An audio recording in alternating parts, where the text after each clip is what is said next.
Welcome to the MU Podcast Club, where ideas spark, stories unfold, and conversations take center stage. Whether you're here to learn, laugh, or just listen, we have got something for you. So sit back, hit play, and let's dive in.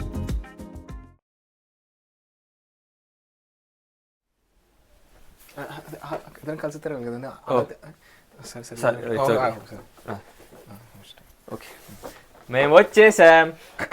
Hi guys, welcome back to MU's podcast club, The Movie Buffs. Today we're here to talk about the underrated gems of Tollywood.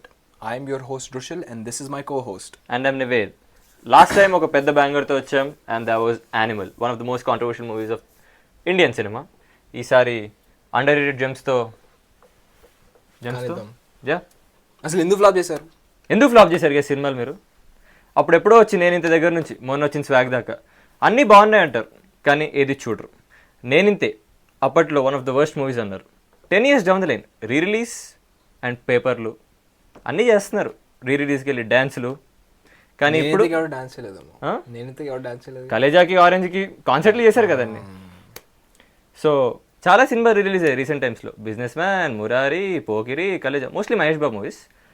But one of the most underrated movies in 2008 was Neninthe. Neninthe చూసావు bro? Yeah, Puri Jagannadh classic. Yeah, film ఇండస్ట్రీని బాగా చూపిద్దాం అనుకున్నారు. ఒక కొత్త type of experimenting style work out అయ్యి ఉంటే ఇంకా చేద్దామని రవితేజ ఇంటర్వ్యూస్లో చెప్పారు. కానీ వర్కౌట్ అవ్వకపోగా మళ్ళీ same back to back Telugu commercial మూవీస్తో మొదలుపెట్టి దాని తర్వాత పూరి కంబ్యాక్ కోసం ఇంకా అందరం వెయిట్ చేస్తున్నాం. అండ్ నేనింతే as a movie I think it is a very well made movie. కొంచెం ఆ రౌడీ పార్ట్ కొంచెం ఎక్స్క్లూడ్ చేసి ఇంకా ఫిల్మ్ని బాగా డ్వెల్ చేస్తుంటే బాగుంటుంది. లేదు, ఎందుకంటే నేనింతలో I feel like the one thing ఎందుకు క్లిక్ అవ్వలేదంటే దే వర్ యాక్చువల్లీ, ఇప్పుడు నేను లాస్ట్ టైం యానిమల్లో మిమ్మల్ని తిట్టినట్టు వాళ్ళు కూడా డైరెక్ట్ మిమ్మల్ని తిట్టారు మళ్ళీ. సో ఇప్పుడు మీరు సరిగ్గా చూడట్లేదు, మీకు ఆడియన్స్కి చూడడం రాదు, బీసీ సెంటర్ ఇది, మా ప్రొడ్యూసర్కి బాధ ఇది అని ఫుల్ అక్కడ ఏ అయితే హోల్స్ ఉన్నాయో ప్రొడక్షన్ ఆఫ్ ద మూవీ నుంచి పోస్ట్ ప్రొడక్షన్, ప్రీ ప్రొడక్షన్ వరకు అన్నిటికీ కూడా అన్ని పిన్ పాయింట్ చేసి ఇది ప్రాబ్లం అన్నారు. సో ఆబ్వియస్లీ అది అప్పుడు ఆ టైంకి ఆడియన్స్కి ఎక్కలేదు. లైక్ మమ్మల్ని ఎందుకు తిడుతున్నారు, మేమేం తప్పు చేస్తాం, మేము సినిమాలు చూడడానికి వరకే వచ్చాం కదా, మమ్మల్ని తిడితే ఎలా అవుతుంది అనే వాళ్ళకు ఈగోకి తీసుకుని ఫ్లాప్ చేశారు ఆ సినిమా. నాకు తెలియదు ఒడికాల్ ఈగోకి తీసుకున్నారు. లైక్ అక్కడ డిఫరెన్స్ ఎలా వస్తుందంటే ఇప్పుడు ఈ మధ్యన ఎలా చూస్తున్నామంటే మనం ఈ ఓటీటీలో మలయాళం సినిమాలు, తమిళ సినిమాలు చూసి కొంచెం ఆర్ట్ మూవీకి చాలా ఎక్కువ డిజైర్ చూపిస్తున్నాం. సో తెలుగు యువత మైండ్ సెట్ మారుతుంది. సో అందుకని ఆ టైంకి కొంచెం అంత ఇప్పుడున్నంత ప్రోగ్రెసివ్గా అయితే అప్పుడు లేదు. సో అందుకని ఆబ్వియస్లీ వాళ్ళు ఒక దాని ఏమంటారు అని మమ్మల్ని తిడతావు అని తీసుకున్నారు. But the way Puri Jagannadh made it was good. Yeah, అంటే ఇప్పుడు నేనింతే పరిస్థితి ఇది. నేనింతే తర్వాత ఇలాంటి సినిమా ఇంకో డిస్కస్ చేయాల్సింది ఏమైనా ఉంది అంటే that is Orange made by Bommarillu Bhaskar. We all know Bommarillu తర్వాత పరుగు, రెండు చాలా మంచి సినిమాలు. అవునా? యా, నాకు తెలియదు, నిజంగా నాకు తెలియదు. యా, సో బొమ్మరిల్లు తర్వాత పరుగు తర్వాత ఆరెంజ్. సో బొమ్మరిల్లు భాస్కర్ మీద చాలా మంచి ఎక్స్పెక్టేషన్స్తో వచ్చే cinema. And Ram Charan was coming after Magadheera. It was like ఇంకా దానికంటే పెద్ద హైప్ లేకుండే. And desired output disaster. And అది ఇప్పుడు కాదు, ఇప్పుడు 14 years down the line when they re-released it, theatre was concert. ఆ ఫీలింగ్ నాగబాబుతో మీమ్ వస్తుంది కదా, ఇప్పుడు నేను అనలేదు కానీ బూత్ కానీ అలా ఆ టైంలో అలాగా. అప్పుడు పాప నాగబాబు లాస్ట్ టైం తీసి ఇప్పుడు మొత్తం బలైపోయాడు. అప్పుడు మొత్తం బడ్జెట్లో మొత్తం ఇంకా అప్పుడు డెట్లోకి వెళ్ళిపోయి ఇప్పుడేమో ఆరెంజ్ వేసి ఫుల్ ఒక పోస్టర్లా పెట్టి ఒక పండగలా సెలబ్రేట్ చేసుకున్నారు ఆరెంజ్ని. అసలు అలా I think orange was a unique movie for it's time. అంటే వే హెడ్ ఆఫ్ ఇట్స్ టైమ్ అని అనను కానీ, బట్ ఇప్పుడు ఏ ఫిల్మ్ క్రిటిక్ గానా లేదా ఎవరైనా including the director he says that ఇప్పుడు 2019లో కానీ 2018లో కానీ రిలీజ్ చేస్తుంటే సినిమా బ్లాక్ బస్టర్ అయ్యేదని. ఎందుకంటే నీకు ఎందుకో తెలుసా, ఆ టైంకి వచ్చినప్పుడు అక్కడ one girlfriend, one life, one wife లా ఉండేది. ఇప్పుడు నాకు నీ గర్ల్ ఫ్రెండ్ అంటే ఏ గర్ల్ ఫ్రెండ్, ఇప్పుడు last year girlfriend, girlfriend, yesterday girlfriend, today girlfriend అంటున్నారు. ఆబ్వియస్లీ ఇప్పుడు కనెక్ట్ అవుతుంది, ఎందుకంటే వాడు కూడా అదే టైప్ కదా. దీన్ని మీరు కమెంట్స్లో వేసుకోండి గైస్, వేసుకోండి please, I want to be వేసుకోఫైడ్ చెప్పు. దీని తర్వాత Khaleja. Trivikram's one of the best movies అని నేను అంటాను, కానీ 2010లో మీరు మాత్రం అది ఒప్పుకోలేదు. But yeah, even Trivikram was coming after Jalsa and it was their combination after Athadu. I feel Khaleja was like a very what do you call it, it's a quintessential subject and మనిషిలోనే దేవుడు ఉంటాడు, అది కొంచెం వెరైటీగా చూపించాడు. లైక్ ఒక్కొక్క character బట్టి how it went through like a progression. Like first అంతా ఒక జోన్లో ఉంటుంది సినిమా, సెకండ్ హాఫ్ ఇంకో జోన్లో ఉంటుంది సినిమా. మేబీ అక్కడ డిస్కనెక్షన్ వచ్చి ఉండొచ్చేమో కానీ, బట్ ఐ థింక్ అప్పుడు నా ఏజ్ 4 or 5 గైస్, నాకు అప్పుడు చాలా బాగా నచ్చింది. ఇప్పటికీ అదే ఫీలింగ్. నువ్వేమంటావు? నీకు గుర్తుందా? Yeah, okay, what a nice memory. కానీ ఆ టైంకి కలేజా నేను 4 or 5 నేను అప్పుడు రిలీజ్ అప్పుడు చూడలే, మొన్న చూసా. కానీ it's such a nice, Mahesh Babu's crazy acting అసలు. మళ్ళీ ఫుల్గా కామెడీ టైమింగ్, రోబోటిక్ ఫేస్లో ఉన్న మహేష్ బాబుని చూసాము సినిమాలన్నీ. కానీ ఫస్ట్ టైం ఇప్పుడు ఒక ఎక్స్ట్రావిగెంట్ మహేష్ బాబుని చూడడం అనేది it felt really cool. And then మళ్ళీ ఇలాగా ప్రతి ఆ జోక్స్ కూడా స్టార్టింగ్ ఫస్ట్ హాఫ్ అంతా comedy, it's actually very nice అని నాకు అనిపించింది. అంతేనా? అంతే. నేను కామెడీ గురించి మాట్లాడదు, ఇంకా మాట్లాడితే మళ్ళీ సినిమాటిక్ మాస్టర్ పీస్ సెట్ ఇవన్నీ అంటే మనకి మళ్ళీ కాంట్రవర్సీ అది గుర్తొస్తుంది. నాకు వద్దు మళ్ళీ. నేనింతే, ఆరెంజ్, కలేజా లైక్ ఇవి మనకి రిలీజ్ అయ్యి బాగా ఎఫెక్ట్ ఇచ్చిన సినిమాలు రీసెంట్ టైమ్స్లో. కానీ ఇంకా రిలీజ్ అవ్వని సినిమా ఒకటి ఉంది, అండ్ అది కూడా మిస్టర్ మహేష్ బాబుదే. And that is one Nenu Okkadine. చూసినప్పుడు నాకు కొంచెం అర్థం కాలేదు కానీ ఫస్ట్ టైం, బట్ టీవీలో ఎన్నిసార్లు వేసారంటే లైక్ అసలు నేను పిచ్చెక్కిపోయింది నాకైతే. Yeah, like one Nenu Okane I just felt like it's a mad concept to make. Will you accept that Christopher Nolan and Sukumar is Telugu film industry's Christopher Nolan? I don't agree to that, but Sukumar has his own style, bro. ఇది Sukumar the first class physics అయితే అది 10th class physics అంటారా? Maybe, I don't know. See, but one నేను ఒకనేలో I think the way they dealt with trauma, the way they dealt with action, emotion, everything, like I think అదొక కొత్త way of story telling అని నాకు అనిపించింది, at least for Telugu film industry in 2014. ఎందుకంటే ఆ టైంలో వస్తున్న సినిమాలు నాయక్, గోవిందరందరవాడేలే, ఈ టైప్ ఆఫ్ సినిమా. కానీ దాని తర్వాత వెంటనే వచ్చింది బాహుబలి, రికార్డులు తన్నింది, అన్ని చేసింది. But one Nenu Okane has it special place in my heart. What do you say about that? One Nenu ఒకనేకి నాయక్ లింక్ ఏంటి? నాయక్ అండ్ గోవిందరందరవాడేలే are like quintessential commercial movies. One and Okane came out. It stood out, but it didn't click ante. And I think One and Okane tarvata kuda I don't think Mahesh Babu had a strong film after that. See the way Sukumar makes movies, like if joke set pedte, it's actually very nice because it's such a July lo chuskunna the smarts that the July Trivikram. Oh sorry guys. July kaadu gani hero smart Nanak ప్రేమతో obviously junior అంటే amazing movie, great movie, best movie of all time. ఆ సినిమాకి అసలు ఎంత crazy ఒక అంత smart person తీసుకొచ్చి పెట్టి మళ్ళీ వన్ నైన్ ఒక్కనే లాగా మళ్ళీ అదే the way he cracks the case of why his parents got killed అనేది ఇట్ ఫెల్ట్ రియలీ కూల్ లాగా అనిపించింది. ఆగడు నువ్వు అండర్ రేటెడ్ మూవీ అంటావు bro? What you say? Because ఇప్పుడు నాకు పర్సనల్ గా నేను ఆగడు నచ్చిందంటే నీ ఫీలింగ్ ఏంటి? చెప్పాలంటే నాకు నచ్చింది బ్రో. అంటే నీకు అంటే ఎలా నచ్చిందంటే దూకు 2లో ఉంది, అంటే అందరు అదే ఫీల్ అయ్యారు. కానీ నాకు ఆగడ్లో నచ్చినవి ఏంటంటే డైలాగ్స్. అంటే it's out and out commercial movie, but I just felt Aagadu deserve better నా ఫీలింగ్. నన్ను వేసుకోండి guys, I don't mind. But ఎందుకు ఆ టైంలో నాకు బాగా నచ్చింది ఆగడు. నేను ఇప్పటికీ 2-3 times చూసాను సినిమాని. జస్ట్ రివైండ్ జులై నేను సుకుమార్ అన్ని ప్లీజ్ ఫర్గివ్ మీ, ఎందుకంటే అది కొంచెం ఒక్కొక్కసారి అలాగా అయిపోతుంది, స్లిప్ ఆఫ్ టంగ్ అవుతూ ఉంటుంది అనమాట. యా, అది I'm still movie buff. So one నేను ఒకడినే. దాని తర్వాత I think Sukumar made a lot of movies. Now Pushpa 2. So it's like I think post one and okane itla underrated movies is that Hindi actor no Allu Arjun Lucky the Race avasarama manki after one and okane I just feel TFI ko underrated movie ochindi ante I feel it's Care of Kancharpalam, because I didn't watch the movie so I cannot speak about it. Please go ahead. Yeah, because Care of Kancharpalam was like ante it had a unique screenplay. First oka kid life, oka adult life, oka middle aged man life, ఒక నాలుగు స్టోరీలు చూపించారు, మొత్తం love stories. కానీ లాస్ట్కి అంతా ఒకటి కథే.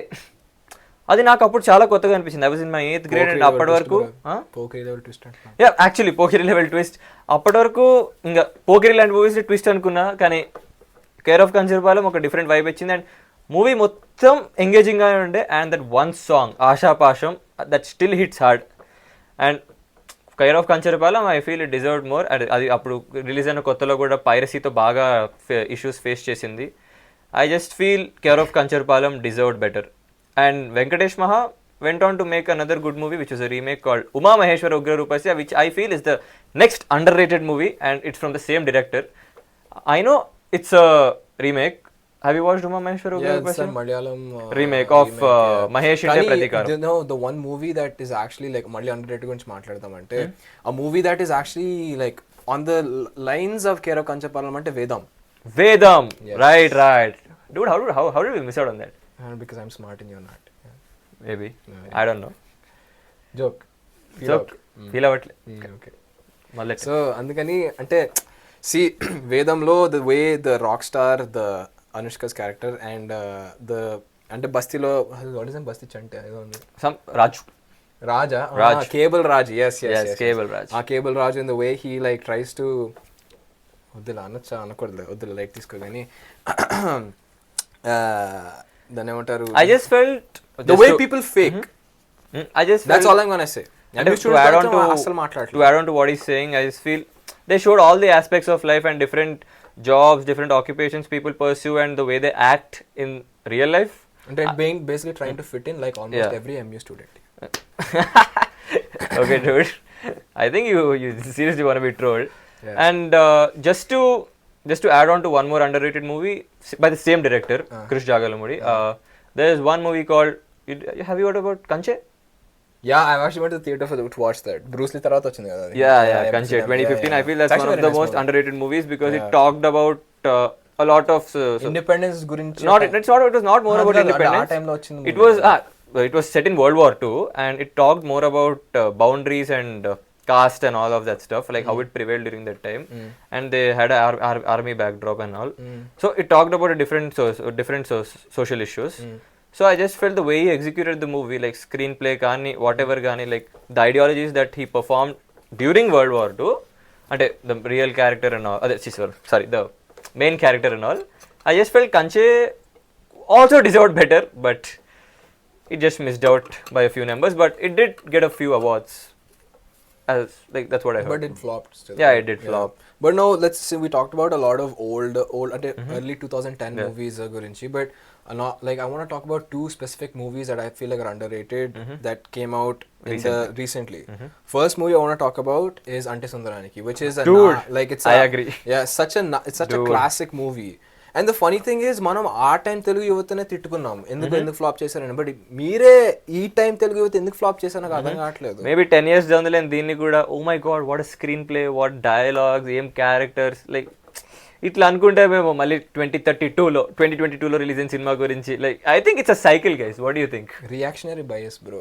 ఇప్పుడు ఫర్ ఎగ్జాంపుల్ అది వర్డ్ ఉంది ఉంది ఓకే అంటే ఇప్పుడు ఫర్ ఎగ్జాంపుల్ నీకు నచ్చలేదు అనుకో, and then someone openly hates on the movie and then someone tries to fit in, just like MU students try to fit in and say okay no, you know I also hate this movie because he hated the movie ante, you know what I mean? Andukane parledu ade nizam maatladutunna nizam kaada sir adi vere topic like ani chep so actually movies animal kaadu Ante Sundaraniki. Yeah, so Ante Sundaraniki ante when I watched it for the first time it felt so fresh.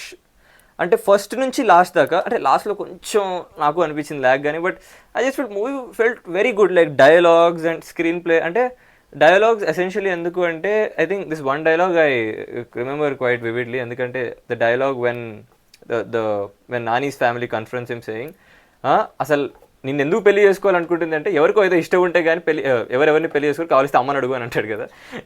Humour పరంగా there was no crude humor. But jokes aside, the one serious note I want to talk about is I really praise the film for embracing and respecting women, because firstly how they portray how women aren't just there for reproduction or something, just giving babies, and they actually have like they're supposed to be respected and they have a they deserve the equal respect that men get in a relationship. Yemana ankuna because her sister she apparently they didn't talk about children before marriage, and oksar pedle mother she has multiple miscarriages and she loses all the respect she has in the family, which is unfair. It's extremely unfair because that's not, it's just and even for that matter Nani's mother, because she supported his acting career and then Yeah. nothing fell in place, Exactly. and she gets bullied by Naresh in the whole movie. Exactly. But no, I actually have to praise the director for taking such a nice, progressive in a good way aspect way. on the Yeah. movie is very something that's very. Taking her intercaste and like miscarriages kaadu bro, even in Nani's family, like in the movie, even his mother gets bullied just for supporting his acting career, and everything didn't fall into place, and it turned out to be a scam, and she lost all the respect that she should have gotten in that movie. She was just like a random housewife, and it just feels sad. Yeah, ante I love the take. See, I'm not gonna. This isn't about feminism, misogyny gurinchi kaadu. Kaadu, It's yeah. just the way how beautifully they portrayed the respect towards women that everyone should have. Right? ఈ women మీద respect ఉండట్లేదు. That and they showed that well because వాళ్ళ బామ్మ she also doesn't ఒకసారి ఏమవుతుందంటే they like మనకు problem ఉన్నప్పుడు ఆ అమ్మాయిని పెళ్లి చేసుకున్నంటే ఓకే అన్నారు, బట్ ఆ అమ్మాయికి ప్రాబ్లం ఉంటే మనం పెళ్లి చేసుకున్నంటే వద్దంటారు. I think this is basic human hypocrisy that they portrayed it very well, and at the same time ఇది మన ఇంకొక ఆస్పెక్ట్ కూడా ఉంటుంది మూవీలో. Like they showed inter-cost, inter-religion, అది I think that prevails in every household, at least in Andhra Pradesh and Telangana, which is No, not in Andhra Pradesh and Telangana. That is extreme dramatic interpretation of what genuinely happens, because in our household, and I don't want to talk on a humor note, but in all seriousness, మీ ఇంటికి వెళ్ళి అడగండి, say you have like girl friend of another religion, boy friend of another religion, అమ్మ caste గురించి మాట్లాడినా కూడా అమ్మని వెళ్ళి వేరే క్యాస్ట్ వాడిని పెళ్లి చేసుకుంటానంటే అంతా ఇంట్లో కూర్చోబెడతా ఉంటుంది అంటారు మీ పేరెంట్స్. మెజారిటీ కేసెస్ లో ఇలాగే జరుగుతుంది, right? And the take, I'm not saying this ఏదో out of context, I'm trying to connect back to the movie, how the movie actually took a nice take on this. Relatability factor. Exactly, yeah. So if you have a boyfriend or girlfriend of another religion or caste, go and kiss them, please. Okay, మా వాడు కొంచెం బాగా open అయిపోయాడు. Open అవ్వడం కాదు bro, show them some love. Yeah, okay. Then అంటే సుందరానికి I think it was a great movie in 2022, but now 2024 ఇంకా last bro, చాలా సినిమాల గురించి మాట్లాడాం. స్వాగ్ సినిమాని స్వాగ్ సినిమా గురించి మాట్లాడుతూ ఎండ్ చేద్దాం అనుకుంటున్నాం బ్రో.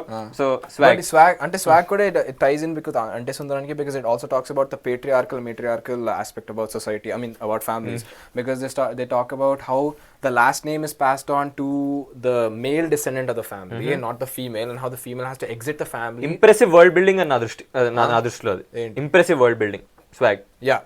అండ్ స్క్రీన్ ప్లే నాకు ఎంత లాస్ట్ వరకు ఆలోచించాల్సి వచ్చింది. లైక్ అట్లాంటి సినిమాలు చాలా తక్కువ TFIలో, because you have to use a lot of your memory power and lot of intellect to connect all the dots. And నాకు ప్రతి చోట ఇంట్రెస్టింగ్ అనిపించింది, కానీ ఒక్క చోట కన్ఫ్యూజన్ రాలేదు. అండ్ అంత బ్రిలియంట్గా స్క్రీన్ ప్లేని హ్యాండిల్ చేశాడు.